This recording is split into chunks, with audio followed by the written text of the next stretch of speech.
Hello and welcome into another edition of the Devil Source Postgame Show. I'm Sammy Miller alongside Cole Bradley, following ASU's 9-4 loss against the 7th-ranked team in the country, Stanford, allowing Stanford to sweep the Sun Devils. Now, Cole, it was a very competitive weekend. What are your initial takeaways? Well, this series compared to last year was much more competitive, Sammy, and I think that is a major takeaway from this is Willie Bloomquist sort of defined the Stanford series last year when they got swept at Sunken Diamond as the moment when he realized we need to get better, we need to improve, we need to bolster the quality of this roster, and he did that over the offseason. Now coming into his second series, facing the Cardinal, the disparity of competition was much slimmer. I'd say ASU lost the first two games by a combined 3 runs. And they actually held a lead in the first game at one point. There was 5 lead changes in the second game.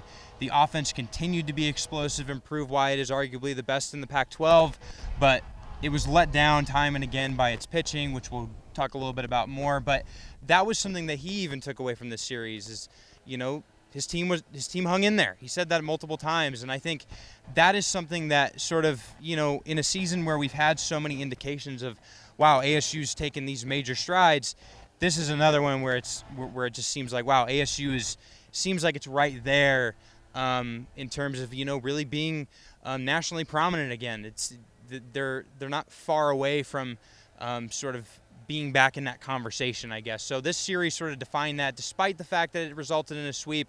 And, in the finale today, things sort of spiraled out of control. But ASU was right in there, down by 1 run through 8 innings. And then it sort of spiraled out of control in the 9th. Owen Stevenson gave up 4 runs with 2 outs in the top half, and it just proved to be unrecoverable. But definitely a much more competitive series this time around against the Cardinal.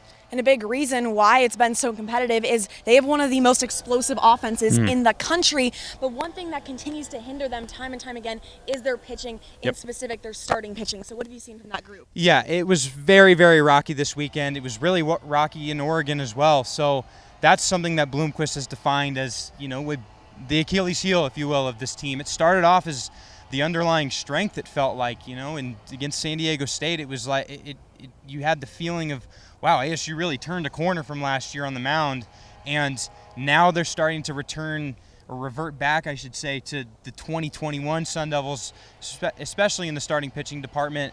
When Christian Curtis only goes 3 innings and gives up 8 runs, and he's arguably been your best starter this entire year, one of your most reliable guys, that's sort of a sign of that. Friday, Timmy Manning looked good through 3 innings, and then things really just got out of control for him in the 4th. Today, Ross Dunn certainly wasn't at his best, but he put together a competitive start, certainly.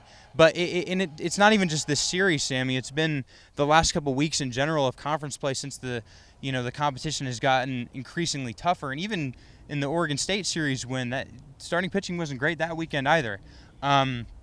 That's going to be something that needs to improve if ASU really wants to make a deep postseason run, and it doesn't look like it's going to turn a corner anytime soon. And the bullpen hasn't been much better at times. Bloomquist has defined sort of the middle innings as a weakness for this team. He's looking for that guy to be the anchor in the 5th, 6th, and 7th to be able to bridge the gap between whoever starts, and then before turning it over to Owen Stevenson and Blake Pivarov, who have been his back end duo for the entire season, really feels like, and who have been the most reliable arms in his bullpen by far. It started this sort of spiral in that area as well. Nolan Lebimoff doesn't look as reliable as he has been. They're really starting to feel the loss of Jesse Wainscott with how many guys are being cycled through the middle innings and cannot consistently string together 3 outs consecutively. It's that big of an issue, and it's something that needs to be corrected if ASU genuinely wants to make a deep postseason run and make some noise, not only in the conference tournament but in the field of 64. Well, one of the biggest bright spots, not only this weekend, but really all season long, has been none other than Luke Keeschel, who is definitely in contention to being Pac-12 Player of the Year. Yep. So what have you seen from him, and how much has he really helped this squad all season long? The biggest takeaway, we've heard a lot, Bloomquist has been very complimentary of Luke Keeschel. He's gone as far to say that he is one of the best hitters in the country at multiple points. And I think one of the biggest things I think that defines this kid and who he is and his competitive spirit is after last night's game, he hit 2 homers for the 5th time in a game this season. Bloomquist tells the media after the game that he was playing with a 103-degree fever, and he's been, quote, sick as a dog for the last several days. And he even told Keishel, hey, don't show up for batting practice and just see how you're feeling, rest up a little bit, come to the field after BP. Keishel said nope, and he was here taking BP the whole time, preparing as he would. And, he did that. And that's something that Bloomquist sort of attributed to the blue-collar mentality and, having the grit and tenacity to continuously be there for his teammates and to produce. And that's just something that you don't really see a lot anymore. And I think in a lot of ways that makes him such a one-of-a-kind player. But outside of that, the performance speaks for itself. He currently, last time I checked at least, leads the Pac-12 in homers and in doubles, in his top 5 in virtually every other offensive category. So that alone puts him at least in the conversation. Definitely. Kiko Romero of Arizona is certainly in that conversation as well. Drew Cowley for Oregon has also been really good. But Luke Keishel has been a cut above the rest this year, it feels like, especially from an offensive standpoint. The defense, frankly, has, it needs some ironing out.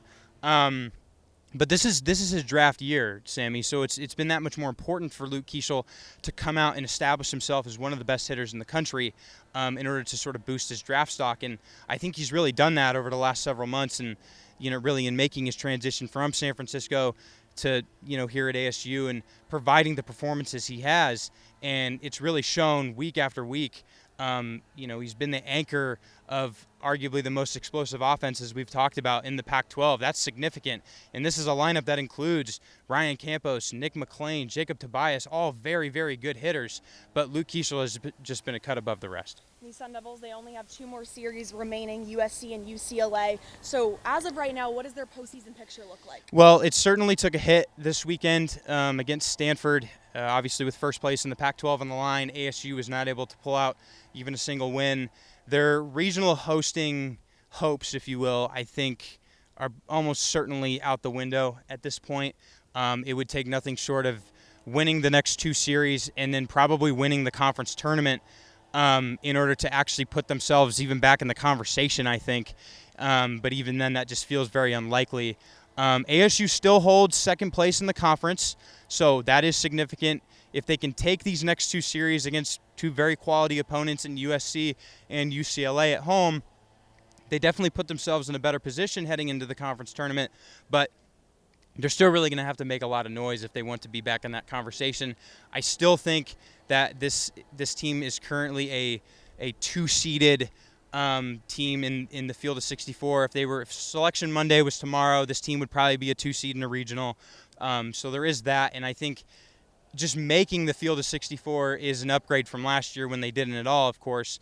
But after getting this deep into the season with a chance to, be first place in the Pac-12 and secure a regular season conference title, those hopes were much higher than just making a regional. So those regional hosting hopes are definitely out the window. I feel like at this point ASU, it's not completely off the table, but it's going to take a lot for ASU to kind of resubmit themselves back in the conversation. So we'll see what happens, but they're going to be tested these final 2 weeks. Yeah, they have a big weekend coming up. They're heading to Los Angeles to take on the USC Trojans, and they'll be back here in Phoenix for UCLA. But that's all the time we have on today's edition of the Sun Devil Source Postgame Show. I'm Sammy Miller. That's Cole Bradley. Make sure you follow along to sundevilsource.com for a lot more content.